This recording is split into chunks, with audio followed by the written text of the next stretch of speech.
Let me write the photo pass. Get a load of this.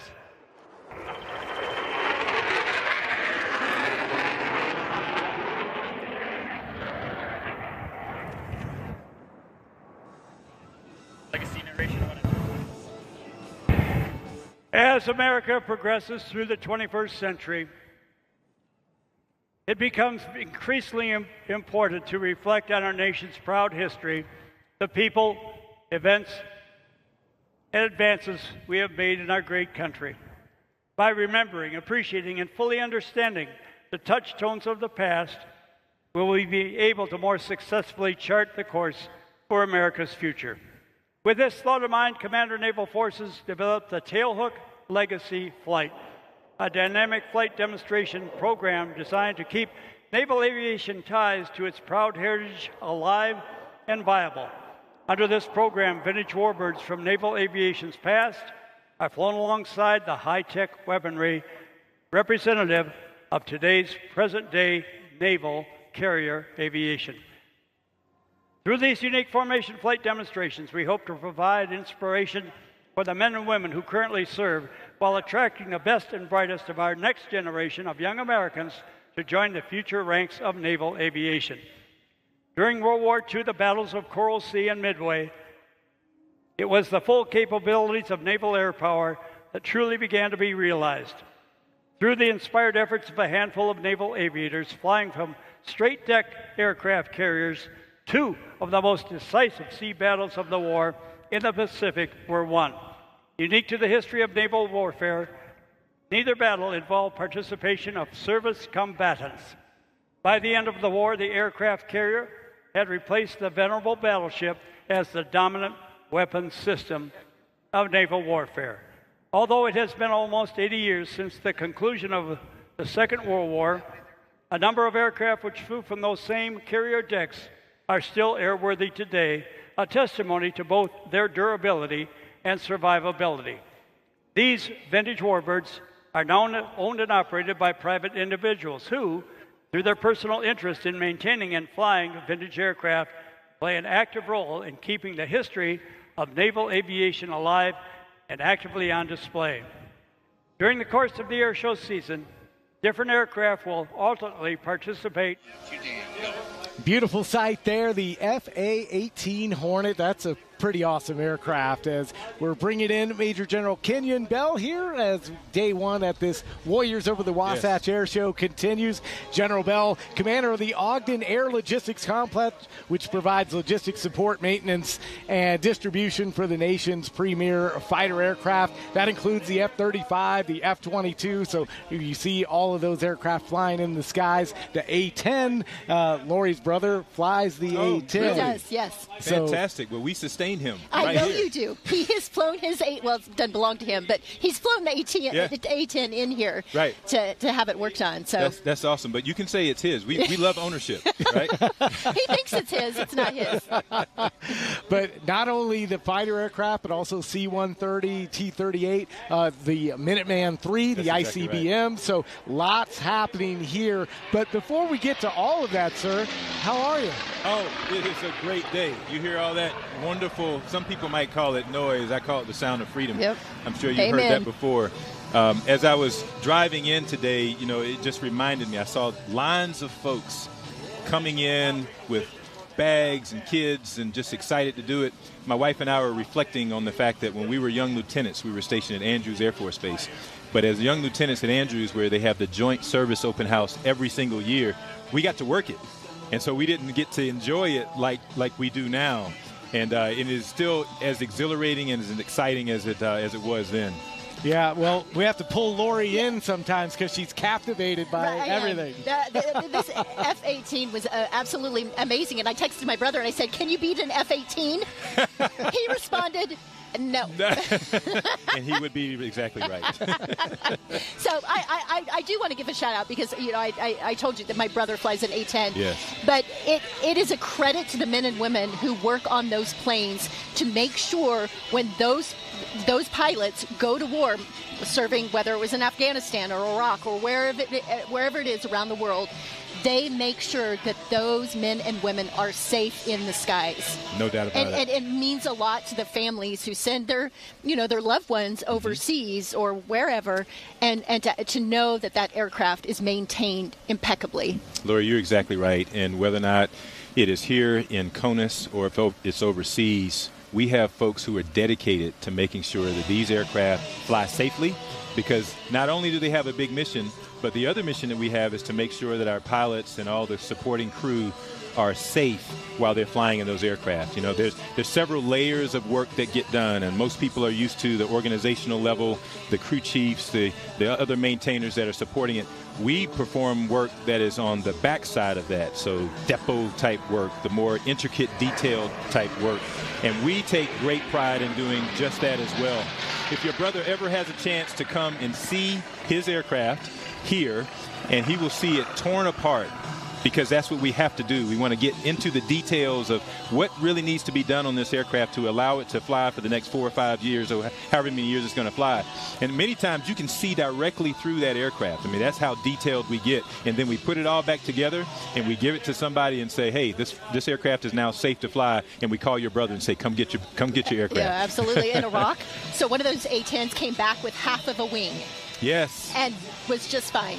It was in his unit. It was in his unit. Yeah. Wow. So landed safely. It's interesting. I believe if we're talking about the same aircraft, that pilot is going to be coming to this base here real soon to offer a little motivational talk to that same system program office. We call it the SPO. Phenomenal mission. Is very well known. Yeah. So can you maybe just big picture? We've kind of talked around it a little bit, but just maybe talk about the Ogden ALC and really what it is and what it does in the big picture for the United States Air Force. Absolutely. Let's see. I think you told me I have about 45 minutes to be able to talk. Yeah, absolutely. About 50. So. Right. So first, I'm the commander of the Ogden Air Logistics Complex. People normally know it as the depot. We have a team of folks, of leaders. Tomorrow you're going to hear from Miss Michelle Hathaway. She's our executive director, our top civilian. We have another deputy director, a military member, Colonel Artola Chipe, and several other people. We represent 7,000 Americans who work here at this depot. The unique part about this particular organization is that the majority of us are civilians. So out of those 7,000 or so folks, only about 100 folks are military. Oh. So that means that the majority of the people come from this local community, and they choose to raise their hand and work here. And these are red-blooded Americans who have as much patriotism as any military member. They just wear a different uniform. And what we do here on a daily basis is we repair, we modify, and we overhaul both aircraft as well as components. So a lot of people, all right, what does all that mean? That means when an aircraft like that A-10 or an F-35, when it's time for it to get an upgrade or some type of work, it's going to come here. And we're going to do that overhaul and that work, and then we're going to send it back out. Or a component. Think about an actuator. An actuator helps the wings, different components of the wing open up. Those exchangeable items also get worked on here. And it's not just for the fighter aircraft. We're known as the fighter depot. That's traditionally how we're known. And, of course, we have the nuclear support mission, as you talked about, with the Minuteman III. We work on those components as well. But the exchangeable work is big work, and it's not just for those fighter aircraft. It's for every aircraft in the inventory. And it's just a wonderful thing about the type of work that we do to sustain the force. It's all of that work when parts have to come off and get overhauled, and then we put them back and almost make them just like brand new when we send them back.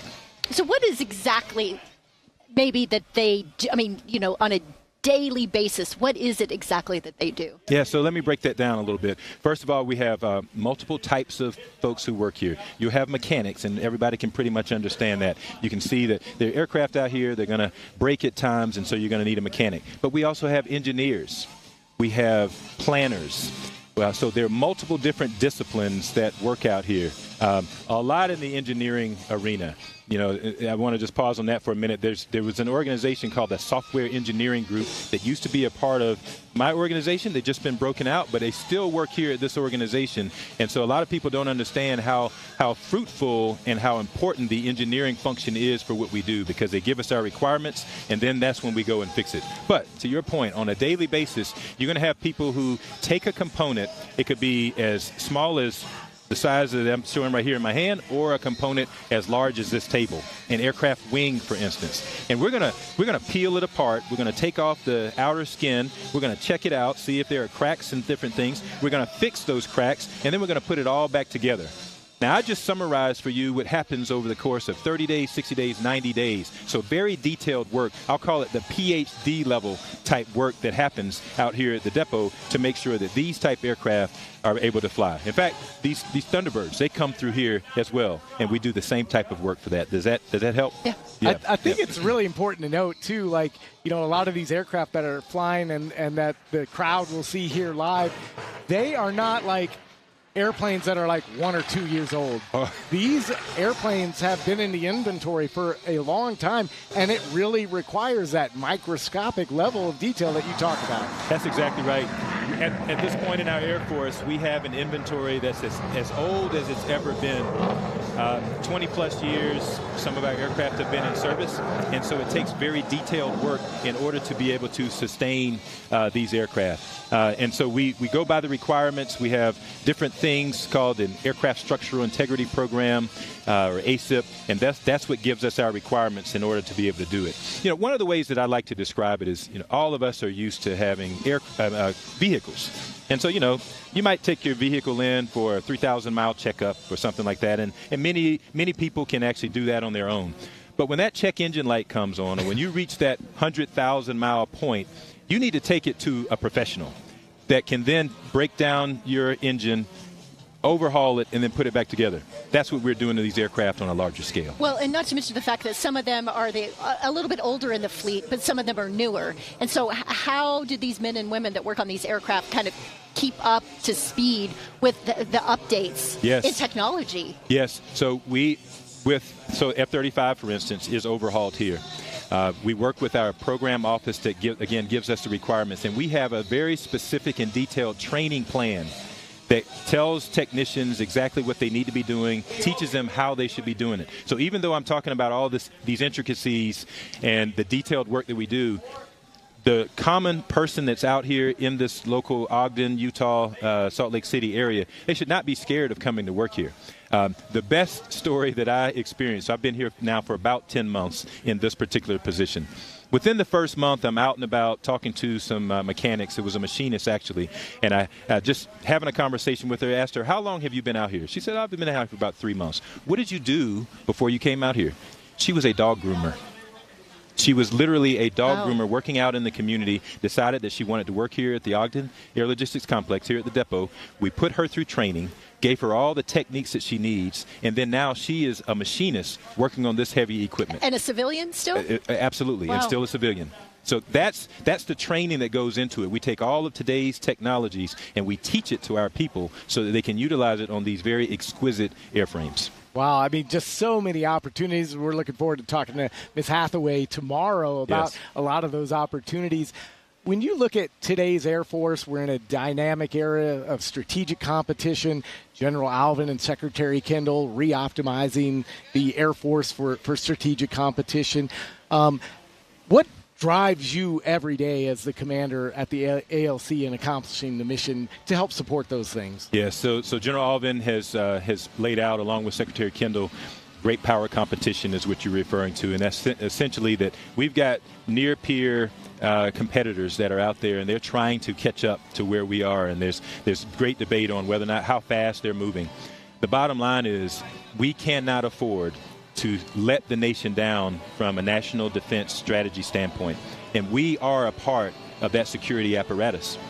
All that goes on out here cannot happen if you don't have a stable force back home that is able to sustain you. And that's what we do. We sustain the force. There are signs that go across this base. There are multiple organizations on this base. We're a part of the Air Force Materiel Command. And there's a sign that goes across this base that says, we perform our war mission every single day. Because aircraft come and fly in here, missile parts come in here, and that's what excites me. To be able to lead this organization of patriots who do this on every single day. They leave their home, they come here, they work here for whatever period of time they need, and many of them are civilians off the street. Some of them are veterans who have worn the uniform before, but they get excited about doing this mission, and that's what gets me excited. being able to support them, lead them in that action, because our secretary has told us, our top general has told us that we have to be ready, and we have to use innovation. We have to be imaginative about the way that we're doing things. So we're always out scouring for new ways to do our business, and that is what gets me really excited. And I could talk for another hour about that. I love it. You can stay for another hour if you like. You're certainly welcome. We've got some STEM opportunities for kids here. You know, simulators, different things that they can do to get their hands on to learn about what they can do in the military. But I want to know your background. Oh, sure. How did you get to where you are right now? Yeah, so it's very interesting. I grew up in Columbia, South Carolina. Went to the Air Force Academy, and little known fact is I went to the Air Force Academy thinking that I would just go for a couple of years and then leave and go off and do something different. And then I enjoyed it. I really did. And as I got ready to graduate, I was offered an opportunity of, hey, what kind of career field do you want to go in? I knew I wanted to lead people. I was passionate about that, even at a young age of 19, 20 years old. And I wanted to be around airplanes. And so someone told me that aircraft maintenance would offer me that opportunity. And so stepping out as a young second lieutenant, had about 75 people that I was in charge with leading and making sure. Sound of freedom. Sound of freedom right there. Sneaky. Yeah. Sneaky. Right up on me. And that definitely motivated me to move into aircraft maintenance.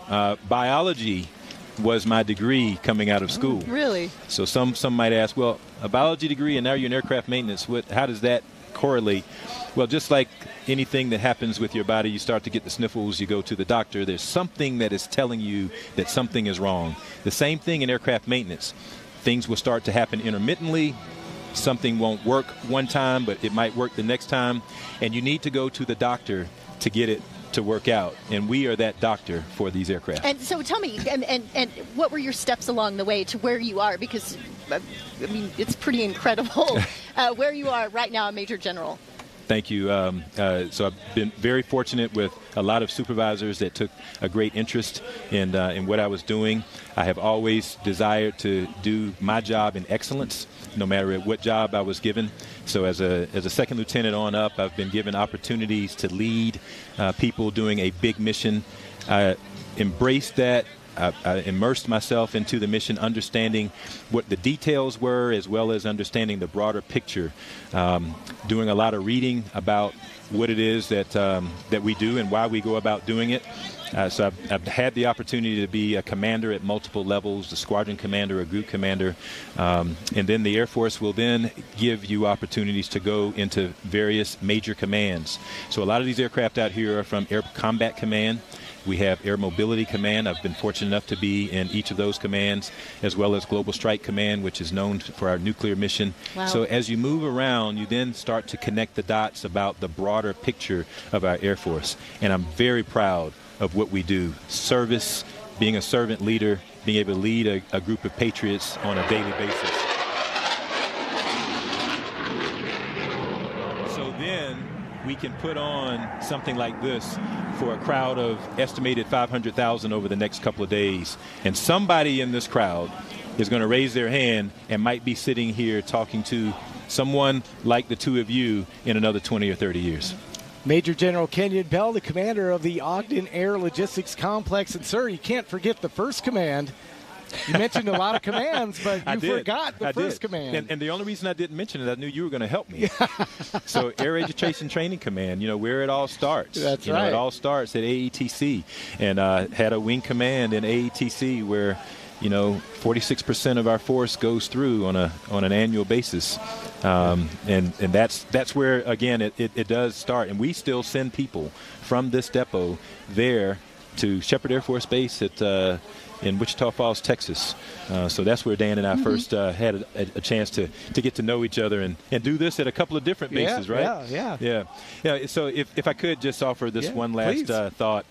I cannot overemphasize how important it is for us to have people who are willing to raise their hand. So yes, you can raise your hand and join the military, but civilians who come off the street and say that I want to work out here at Hill Air Force Base, and we're part of a bigger apparatus. There are 3 air logistics complexes across our Air Force, one in Oklahoma City and one in Warner Robins, Georgia. And people who raise their hand and say, hey, I want to be a part of that. That is literally what sustains our force. It's Americans who say that even though I may not wear the uniform, I want to be a part of the defense and security of our nation because everyone is relying on us. And so for our nearly 7,000 folks that work out here, I thank them always for the work that they put in so that we can see the fruits of our labor out here. So thank you very much. I appreciate your opportunity. Yeah, well, before we let you go, though, okay. we just have to know. I mean, it's like when you're a parent, right? Everybody says, hey, who's your favorite kid? So I'm going to ask you, what's your favorite airplane? My favorite airplane, I like to dance with the one that brought me. Which is? Well, so I say that, like I said, I've been around multiple aircraft. Fighter aircraft have always been a passion for me. The F-15 Eagle at Langley Air Force Base is when I had some of the most memorable times. That probably starts to run high, but the F-16, 22, and the 35 are certainly right there with all the new technologies. Absolutely. I think, did I treat them all right? Yeah, you did. Yeah. I gave them a lot You of forgot the A-10. So I've never personally worked on the A-10, Oh, okay. but you're exactly right. The team here who sustains the A-10, they remind me every day that Warthog. In fact, so I might be running long, but you're going to have to snatch this mic from me. So just the other day, we had a closing ceremony for our wing shop, the A-10 wing shop. They do work on have done work on the A-10 wing shop for a long period of time, and we stopped doing that work, and so we had an opportunity to sunset that work and to congratulate all those folks that over the past decade and a half have put a lot of blood, sweat, and tears into the A-10. So you're right, can't forget the A-10, especially since your brother flies the A-10. Yeah, no, he loved that airplane. Yeah. Loved it. Well, sir, we know you're pretty popular probably during air show time, so we certainly appreciate you stopping by. Well, thanks so much, and I appreciate you getting our message out. It's a great way to continue and start off the day by spending time with you. So, Dan and Lori, thanks a lot. Thank you. And, hey, you'd have a pretty good boss if you come out and work at the Ogden ALC. I mean, just saying. Pretty good boss. I appreciate that. All right, so day one of this Utah Air Show, Warriors over the Wasatch, is continuing as you get a look there at the FA-18 Hornet taxiing in. A lot of action coming up. Tora. At some point, hopefully, we're going to see that F-35 demo. It's a home game for Mock Klusner. She's the F-35 demo pilot. And, of course, the Thunderbirds. Looking forward to that. Yeah, so we're going to roll out, and we're going to kick it out to the air show narrator for a minute. And we'll be back in just a few moments on our live stream broadcast, thanks to the 2nd Auto Visual Squadron. Awards banquet in Las Vegas, Nevada in December. Also the recipient of the Bill Barber Award for Showmanship, given to one person one time a year. At Oshkosh, Wisconsin, the mecca for general aviation pilots from around the world. Okay, downhill comes Skip Stewart. The Prometheus is his aircraft. Descending rolls. Dizzying disorientation. Picking up speed to over 220 miles an hour. Now, forcing him down into his seat. He goes across the top. Watch this now. Upside down with the checkers in the flame, flipping end over end.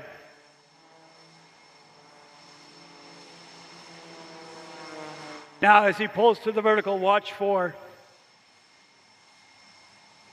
a hesitation roll, pushing the stick forward as he is upside down to gain altitude.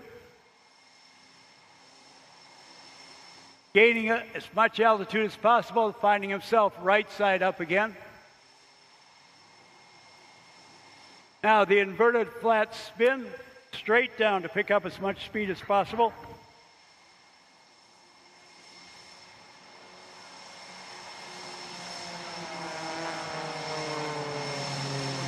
Skip pulls to the vertical, across the top.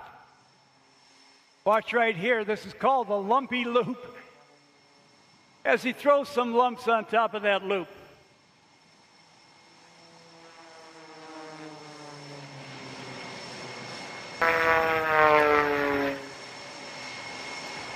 Now pulls to the vertical, he calls this the jammer. Torquing the aircraft at minimum speed, holding the altitude.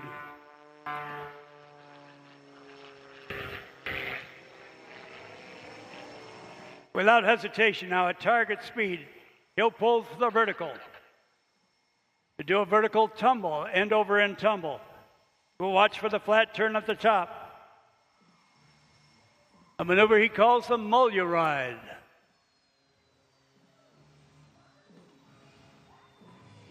Another one of our most in-demand air show pilots in North America and known around the world, who, by the way, got his start flying RC model aircraft. All right, let's switch for a reverse Cubanate. First pulling up, rolling the aircraft, snapping the aircraft, getting maximum altitude upside down, and then arcing around. When he gets the last foot of altitude back around to change direction.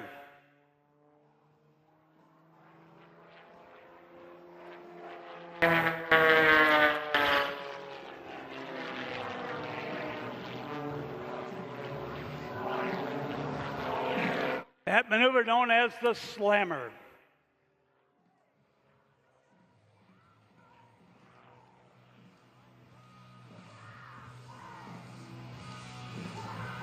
Working right off the deck into what we call ground effect, getting to the last few knots of speed in this density altitude situation. 5/8 of a loop. Watch him on the down line now. You think he's just going to fly down the 45-degree line? You don't know Skip Stewart.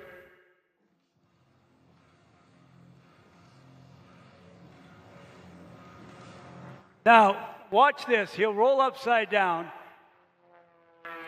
He'll draw a loop in the sky, forcing him out of the cockpit. Now when he gets here, he's going to be slammed down into his seat as he forces the aircraft in through its own smoke in the world's smallest loop. Give Skip Stewart. All right, one of the ways the Air Force is looking to the future is through STEM education. Let's check out Starbase, a DoD-funded program introducing youth to the wonderful world of science, technology, engineering, and math.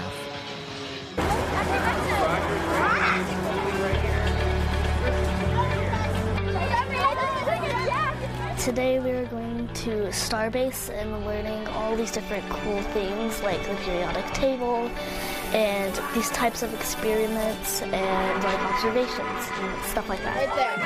Oh, what? Starbase is a program that students come and they get to do all of the fun things that they don't get to do in their classroom or at home because it makes a big mess or because it's too expensive. It's a place for them to explore all of their questions and to get excited about STEM.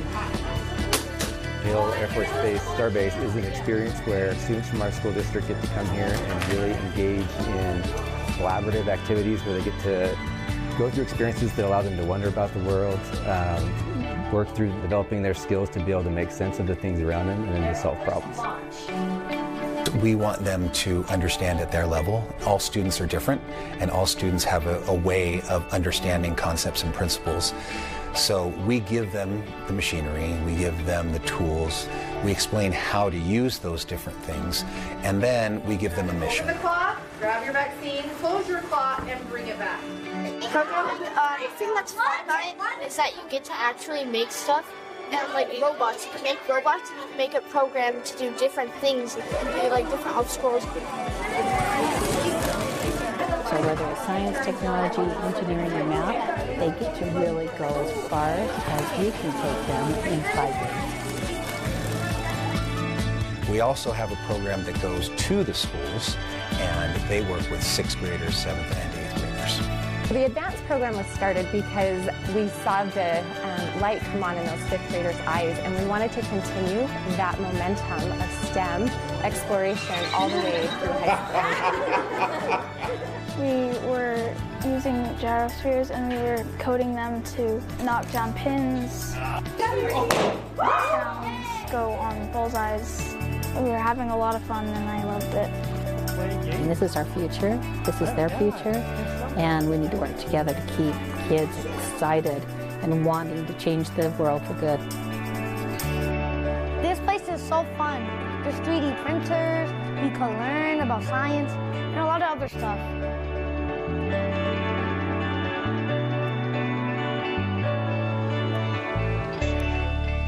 Chew it. ambassador for NASA, a Utah spaceport-bound educator for the Mars Society, a Growing Beyond Earth ambassador, an international teacher liaison for the Space Foundation, and an educator at Quest Academy Charter School in West Haven, Utah, and a lifelong space geek. Yeah, she is working out of the STEM City hangar, which is full of interactive exhibits and displays geared to teach youth about STEM. Thank you so much for being here with us. You have a lot of titles. What can I say? I'm a space geek. Hey, that's the best part. And not only that, you're teaching kids, the younger generation, to be space geeks. Right. Every space geek I get, I love it. Oh, man, that's awesome. So I hear that you're over in the STEM City area, and there's a lot going on. So can you kind of maybe give the folks an idea of what's actually happening at STEM City? Oh, there's so many things for families to do, little ones all the way up. There's things for even the parents to get involved in. There's lots of hands-on activities. There's lots of giveaways and contests and all kinds of fun things. Most exciting thing about it, all of it is STEM-based. So it's teaching those kinds of things that we really need to bolster our workforce here in America and make sure that those STEM jobs stay right here. Well, not to mention the fact, and I love it, that there's been a real push, particularly for young girls, to go into those STEM careers. Because sometimes, back in my day, it wasn't talked about as much. And so to get all children of all ages, but particularly young girls involved in STEM, that's really important. So you're a good role model for that. Well, thank you. I hope so. I love working with the girls, and we always try to make an extra effort to recruit the girls to our teams and our clubs and our groups. I'm also a teacher at Quest Academy Charter School right here in West Haven, so that gives me a lot of opportunity to work with a lot of various different students. Yeah, and so from what I understand, there's opportunities to either experience walking on the moon, or what is that about? Oh, yeah. We have an augmented reality opportunity there where with a smartphone you can scan a QR code, and then you can not only walk on the scanned 3D surfaces of the Apollo landing sites, but also we have rock samples that were collected at those sites floating in the air right above you, and you can walk through them and see the layers of the rock inside as you move through that rock. That is absolutely really amazing. Fun experience. And you also, too, have flight simulations that those kids can do as well. But, you come out here to an air show, and that's what you see. That's what's on display. You have to, right? Absolutely. What else? What other some fun things that the kids can do? Well, that's hands-on. Yeah, so hands-on. We've also got send a story to space opportunity. So kids can come in, they can write a story, a short story, a poem, whatever they like, and they can actually send that to space. It will go on a rocket that's going to be launched from Canada by the end of the summer, and then they'll get a response back saying, "Congratulations, your story is in space." That's amazing. It's so much fun. Wow. Even for the little ones, if they are, pre-writers, they can draw pictures and do their best to tell their story any way they can. We'll make sure it gets to space. Yeah. So what is the Cyber Patriot section and some of the things that you're working on with that? Oh, that is an Air Force Association program. Oh. It is a cybersecurity contest for kids. It starts in middle school and goes all the way through high school. And these kids get the opportunity to learn cybersecurity skills, which is a job that is in high demand right now. And they are actually working on real cybersecurity problems, but in a simulated scenario so that they can learn how to solve those problems so they can go on and use that in a career in the future. That is incredible. And actually our middle school team that's here today, they were the first place state team in Utah. Wow. Wow. So when we talk about STEM, what are some of the things that these kids need to be, I wasn't necessarily great in math, but that ended up being I was an economics major, which is math, essentially, in college. But it's because people encouraged me. What are some of the things that you do, even as a teacher? Thank you for being a teacher. We don't appreciate our teachers enough out there. But what are some of the things that you encourage those kids to do who, might not think that they're good at it? We get a lot of kids that come into the programs that they don't. They think that STEM is too hard. Right. And they don't want to even try. But what I love to do is give them a taste. Just give them some small thing that they can do, that they can get hands-on and get gritty with. And then once they've done that, then they're like, oh, this isn't so bad. Maybe I can do this. And I see those attitudes flip from oh, this is too hard, to, oh, maybe this is a career I could look at. I really love to give my students opportunities to have a real experience. So, for example, we have the Growing Beyond Earth program that we do at the school, and I also do it at a couple of libraries in the area as well. And they are growing plants for NASA using NASA protocols, and they are really collecting that data, really sending it to NASA. NASA really uses that to affect future space missions to the International Space Station.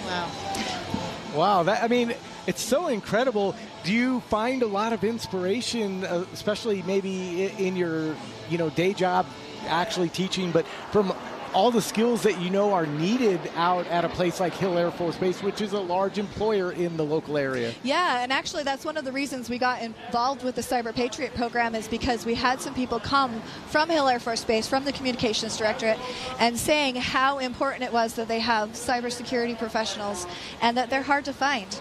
And so when I see a need like that, then I'm going to try and steer kids towards those kinds of fields. Be remiss not to ask you your thoughts on what happened out in the desert when parts of the asteroid landed here in Utah. That was incredible. That was so exciting, honestly. Yes, that was so fun and so exciting to see that happen here. I know those kinds of things happen every so often, but just to be around to be able to see one of them, that was really fun. Yeah, and a team from the 2nd, I believe, actually helped cover that event. So we really appreciate you taking time out to join us and for all the work that you do, really inspiring the next generation in STEM. Thank you so much for having me out. I just so love it here. It's so much fun. So that was Jennifer Jones. We're going to go ahead and take a quick look now at Devin Mashuli. She's going to be coming on and joining me next, but she actually flew earlier this week with, I believe his call sign is Sticky. He's a former Thunderbird, but she got a chance to take to the skies over Hill Air Force Base. Let's take a look. Here's my flight suit. Let's get dressed.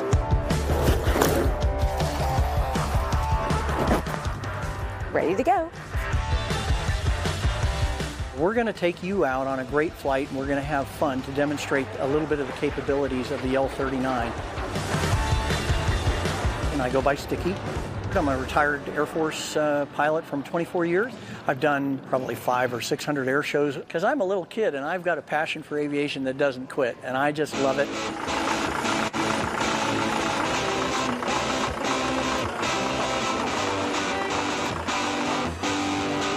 I'm all buckled in, ready to go.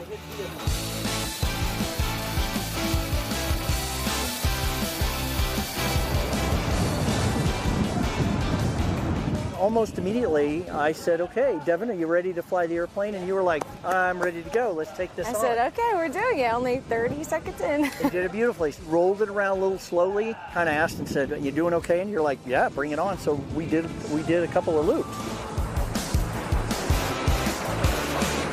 It is the G's, when you pull into the G's, is a little unexpected. That was cool. What a beautiful view of watching the horizon come up. It was so inverted. cool. She's like, is that all you have? And I went, yeah, I can do one more thing. Let's put this thing upside down. Mountains are upside down. The lake is above us. It was so cool.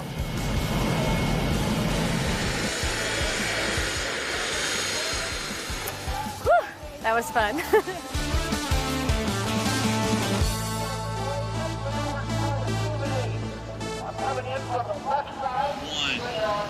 Take it. All right, back here, and Devin has joined me live Yes, I from KSL5, and I understand you're a meteorologist? I am a meteorologist, so it was super cool being up in the sky for once and inside the cockpit. So super awesome experience, and nice to be here. Obviously, nice to be by side. Yeah, so I mean, you got a really cool view, I assume, of the Wasatch Mountain Range. Yes, the Wasatch, and so we were out Promontory Point area, so right over the Great Salt Lake. So that was a lot of our view, whether it was right side up or upside down, and it was super cool. So yeah, well, we're so glad to have you, and thanks to Lori, of course, for sitting in all morning with us. Awesome. Yeah, and so lots of fun, but now we're going to be joined by Lieutenant Nate Pobletti. He is the Public Affairs Officer for the F-35 demonstration team, of course, based right here at Hill Air Force Base, part of the 388th fighter wing. And, sir, how are you? Are you having a great first day of this Warriors Over the Wasatch Air Show? It's been a great show. Thank you guys for having me on. I've just been drinking a whole lot of water, putting on sunscreen when needed,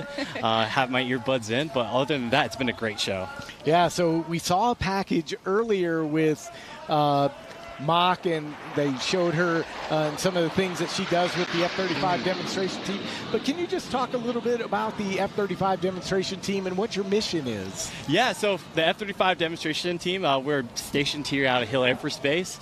We travel across the United States, over 25 air shows here in the United States, 3 to 10 overseas. So our main mission is to inspire, educate, and also retain people who really want to join the Air Force and fly the F-35. So, yeah, and it's been a great time. It's been a great season so far, and we're really glad we're home.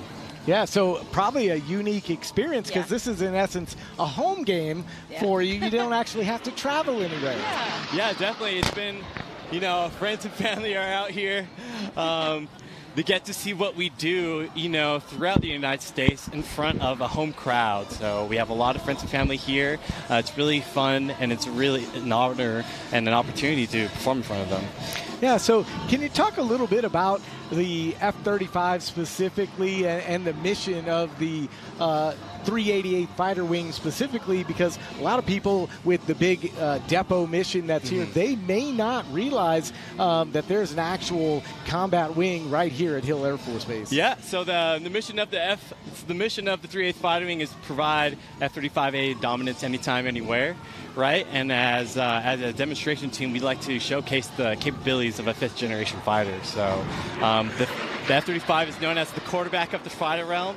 So just think of it as it's multi-role, and whether we're communicating with ground forces, air-to-air forces, we are essentially controlling the game field, the battlefield, essentially. When it comes to the day-to-day basis, I imagine you guys have to practice a lot. So could you walk us through what, the day in the life of a pilot of that airplane? Yeah. I forgot the name of it. F-35. F-35. There's so many. Yeah. So can you just talk through that? Yeah, so as a part of the demonstration team, Mock flies once a week to stay up to standards for her season, right? And then also preparing her for air shows, right?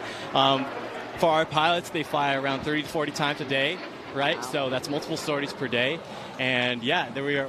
Our mission, when we project F-35 dominance anytime, anywhere, right? We're really preparing for the next fight. So our guys are the best pilots probably in the Air Force, and we're really happy to showcase that capability today.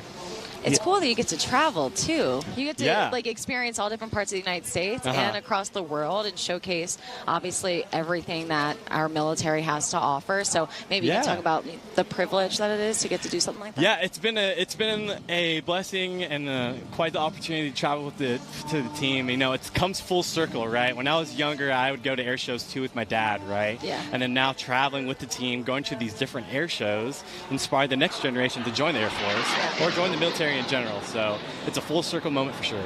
And we'd probably be remiss because it's not just Mock and it's not just you. You actually have a team that's dedicated to this. Yeah, so it is a full team effort, right? We bring 2 to 3 F-35s per show. So a lot of people see the planes up in the air, but we got to give credit to the guys working the jets behind the scenes. There's so much that goes behind the scenes, and these are the smartest professionals I've ever met in my life. So it's been quite the privilege, and for those people who don't want to fly, just know that you can still work really cool jobs and work really closely with the F-35A. If you had to do an elevator pitch to get somebody to join the military and fly these types of planes, what would your pitch be? My pitch would be, this is the coolest job in the world. Yeah. Coolest job in the world. Simple as that. Simple as that. That's like we just went from like the first to the second floor. Yeah. We went from the first to the 10th floor really quickly. Yeah. Well, we certainly appreciate you stopping by. Yeah. Real quickly, how long does Mock actually fly her demo, and what kind of things can we expect to see in a little while when she takes to the air? Yeah, so the routine is 15 to 20 minutes, right? And what you're going to see is it's really loud, it's really fast. You should see some flares, some pyrotechnics at the show too as well. And overall, just be amazed. A lot of people don't see the F-35 fly like this, so just be prepared. It's going to be awesome. It's going to be a good show. It's going to be a great show. First Lieutenant Nate Pobletti, he's the Public Affairs Officer for the F-35 demonstration time. And you actually see on your screen there the Tora team is starting to, looks like, taxi out. So we're going to go ahead and step aside here and throw it out to the air show narrator to talk us through the next few acts. And we'll be back in just a little while. You're watching the 2024 Utah Air Show, Warriors over the Wasatch. Thanks for tuning in.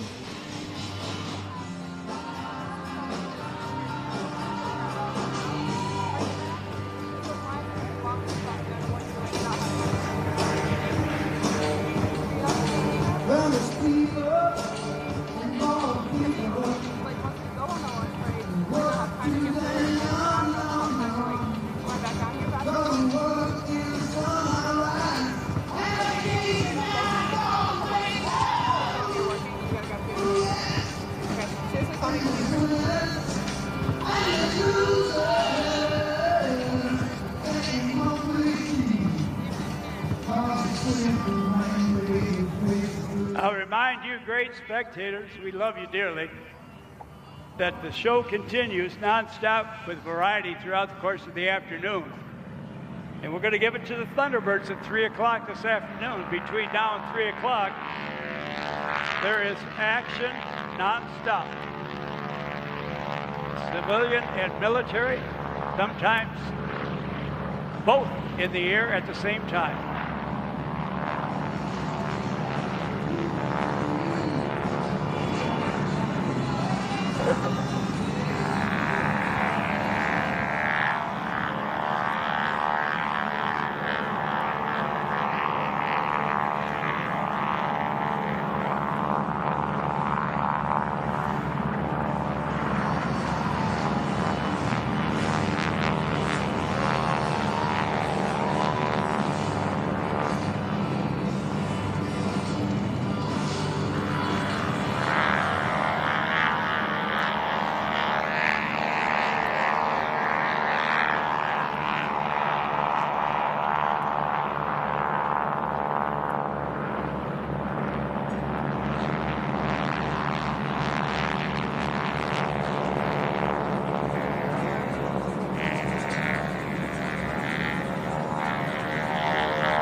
High and to your left. The question is often asked. We have the answer for that question. Do the ladies fly in air shows? Well, the answer is yes. By all means, they fly, both military and civilian. And we're going to give you an example of that. Here's Melissa Burns, high overhead. What an incredible career she has had and is still having. Let me tell you about her. Soon we'll go to the cockpit and talk to her in person.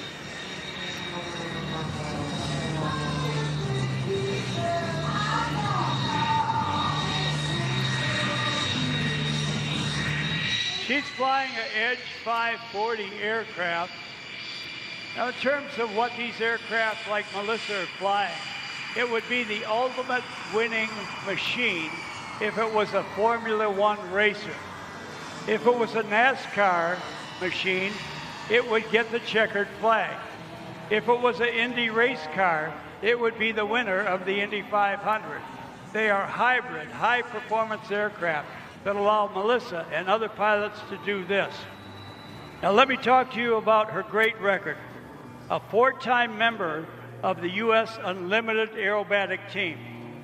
You know that's international competition held every other year in a different host country with a maximum of 5 men and 5 women representing each country. She placed 3rd in the World Championship in France back in 2015. Holds multiple World Championship flight medals. the youngest member in history of the U.S. Unlimited team. She first made the team in 2006 at the tender age of 22 years. She's a member of the Alumni Hall of Fame at Embry-Riddle Aeronautical University.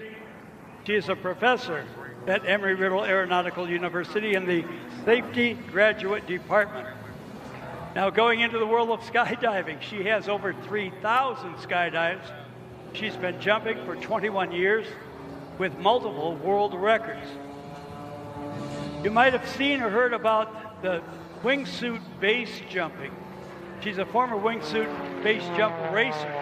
She was named the fastest woman in the world at the wingsuit base rate at Extreme Sports Week in Norway in 2015. She has raced in China at the Wingsuit World League and all across Europe as well. She retired from base jumping when she had her children, who are now 5 and 3 years of age. Her daytime job midweek is a first officer for Alaska Airlines.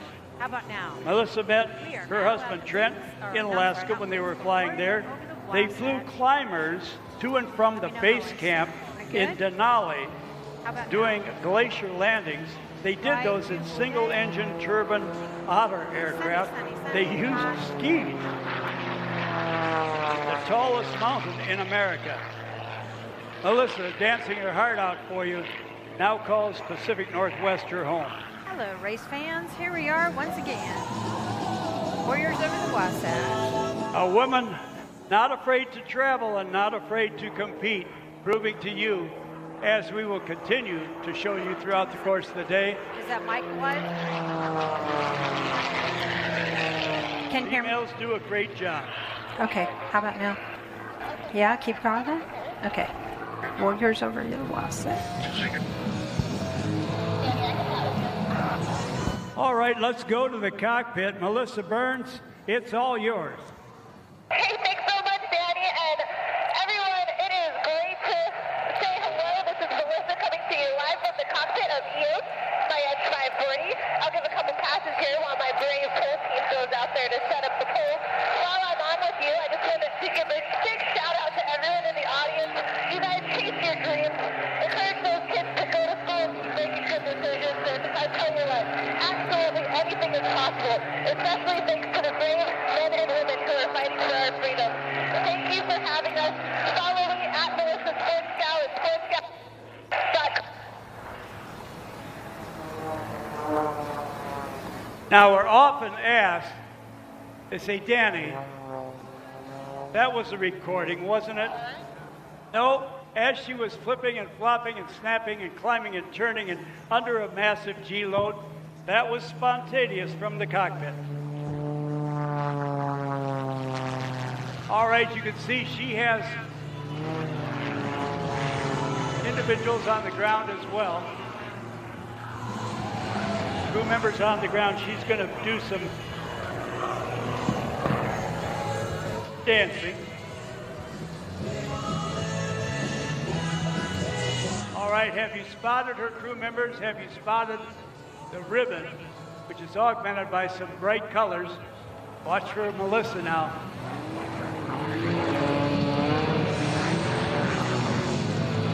Checking things out.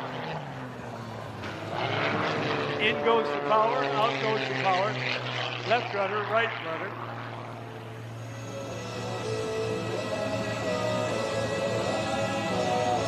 All right, have you spotted all of her crew members? Have you spotted the poles? Got them? All right, so has Melissa. She makes the turn. He surveyed how the poles were erected, whether they're holding together, low and to the left, lower to the left, lower to the left. Now she rolls it to the upside down position. Down comes the rudder.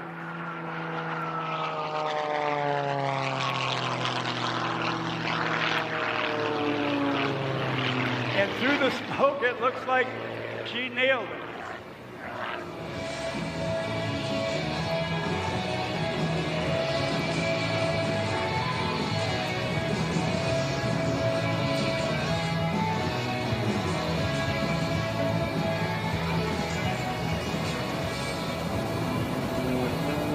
Not satisfied with that, another challenge as she makes her way in. Now you can imagine the challenge it would be, cut that upright. Now she goes into what we call the side slip knife edge maneuver.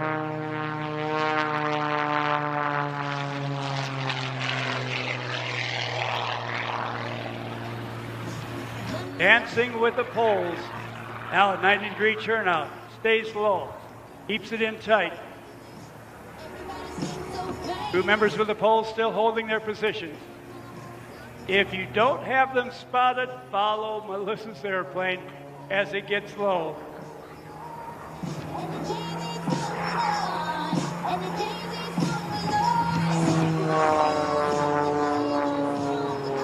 Little left rudder, little right rudder, little rudder dance.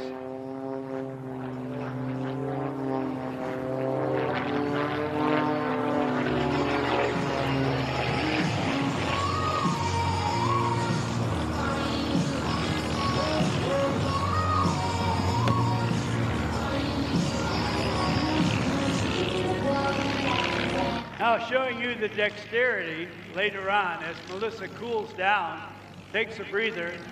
They resurface her airplane with fuel and oil and smoke oil. She's going to be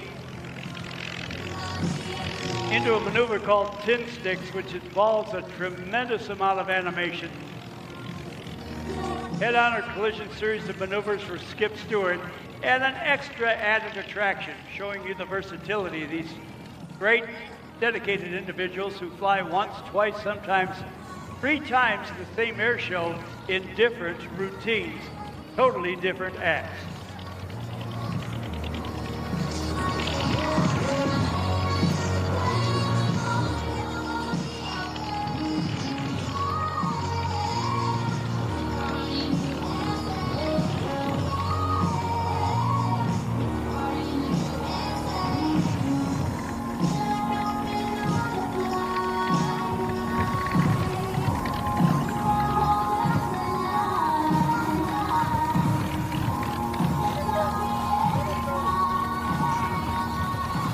Now, at this point, I'd like to remind you, too, I don't want to be harping at you, but I do worry about you great spectators. Every hour or so, keep the sunblocker going on. The wind will dry us out. The sun will dry us out. We need to stay as healthy as possible. You'll have till 3 p.m. to start the Thunderbirds, and they will be at least an hour, perhaps more, on the ground and in the air. So stay comfortable, stay hydrated. Keep the lip protection going on. Please keep a close eye on the youngsters in your group.